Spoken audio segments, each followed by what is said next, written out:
And the name of the song was Kathleen Ma Vornin. It's my New York accent, I'm telling you. I know, I hear you. Ever said that? Ever since I'm a kid, people don't know where I'm from because I say words like George W. Bush. They don't know where it comes from. But it exemplifies the folly of war because after the North and the South fought, whether it be at Gettysburg or Manassas, they would retreat to their camps and they would sing this song.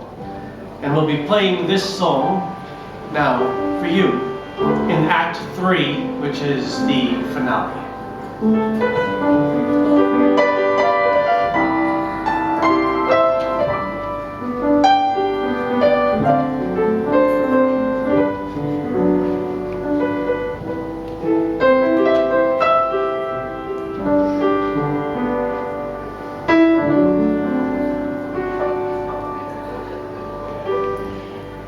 Meanwhile, back in Dublin, New York-born De Valera is running the holy show, bitching and moaning, resenting deeply the heroic Michael Collins.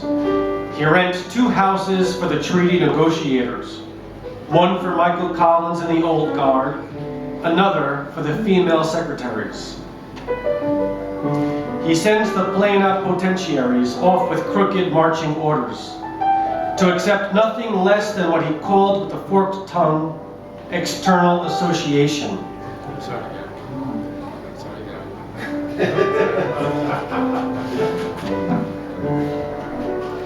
There are those who say to this very day that this duplicity at the heart of the foundation of the Irish state has been the root cause of the divisions in Ireland, Protestant and Catholic, North and South, rich and poor.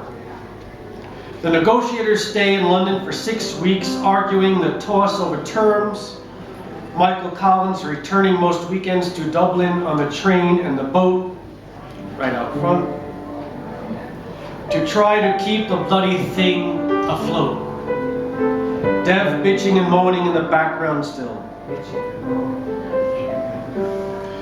Prime Minister David Lloyd George and the British delegation make a final threat in the first days of December 1921.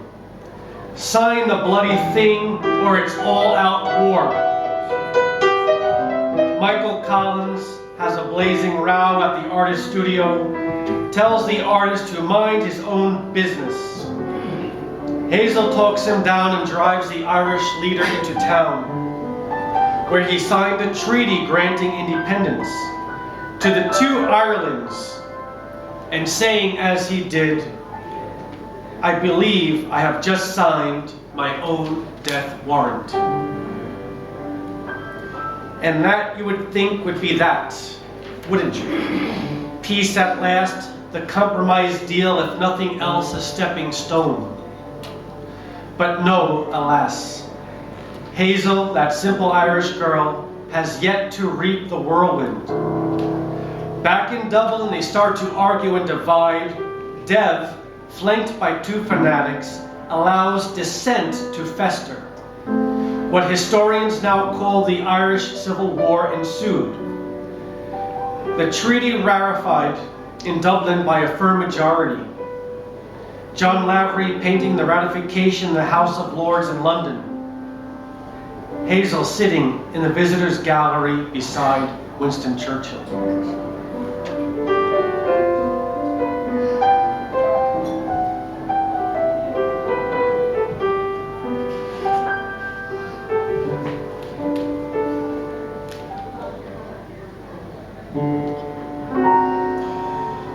The Laverys are over and back to Dublin. Gunfire and destruction wreaking havoc. Irishmen against Irishmen tearing into each other's hearts. A car with Hazel and Michael Collins is riddled with bullets one summer's night. No one hurt, but the assassins are everywhere. John Lavery paints the blessing of the first Irish flag, a bishop with upraised hand, This is not, Yates says, the dead Ireland of my youth, but an Ireland the poets have imagined. Michael Collins tells Hazel he is to tour his native Cork. She is staying at the Royal Marine Hotel in Dublin and writes to him in Lover's Ink. Dearest Michael, I wish it was yesterday. In his own country, by the side of a country road, a stream there now, and rich with vegetation. Michael Collins lies dying with a wounded head, his great heart broken. Inside his soldier's tunic, a blood-stained note cries out, with the reply he never got to send. Dearest Hazel, I too wish it was yesterday.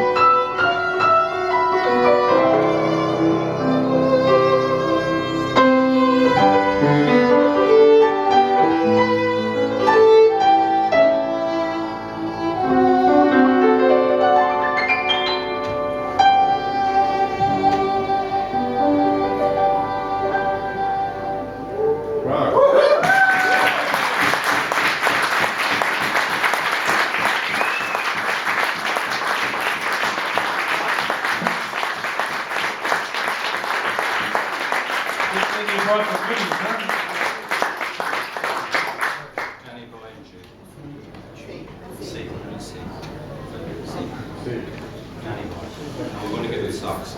Are you going to get socks? We're going to give Danny Boy some socks.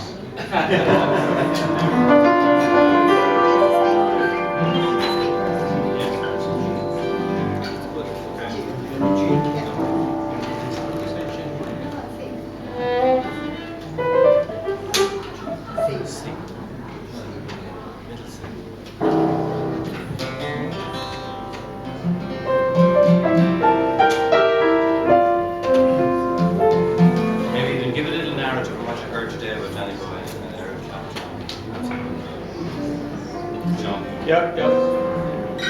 There was a documentary made a while back by the same people who made the Beatles documentary. And they did it on the song Danny Boy. And they asked a bunch of people what that song meant to them. And Nelson Mandela said that it gave him the ability to see beyond the bars of his prison cell every time he sang it. And when Eric Clapton was asked what it meant, he said that it enabled him to cope with the death of his son, who fell out of a 16-story window in New York City. And when John Hume was asked, he was sitting up in Derry, and they asked him, would it ever become the national anthem of Ireland? And his reply, point blank, was, yeah, when they grow up.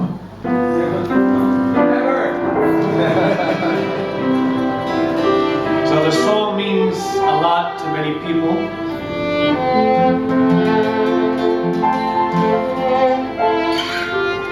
And here we present now the epilogue of Hazel made of Belfast with Danny Boy.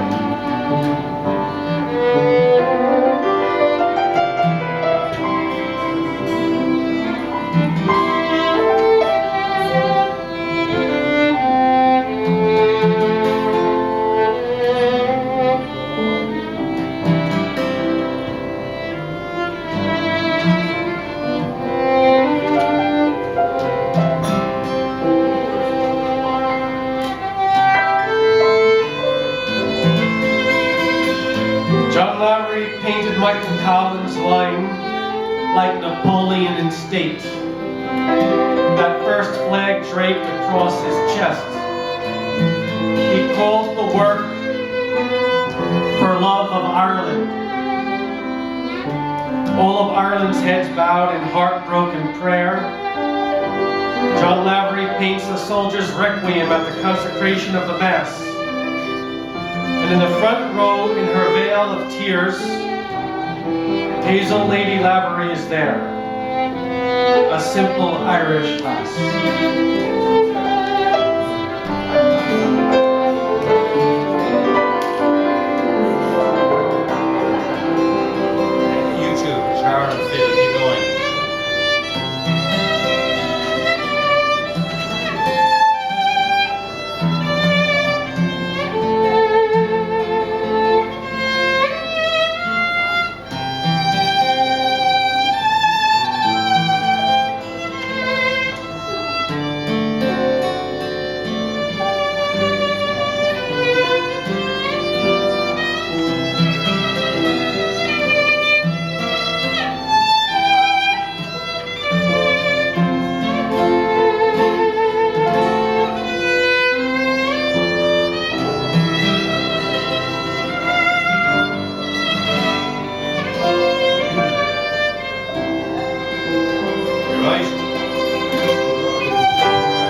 Create a wave and bring this thing to New York. Yeah.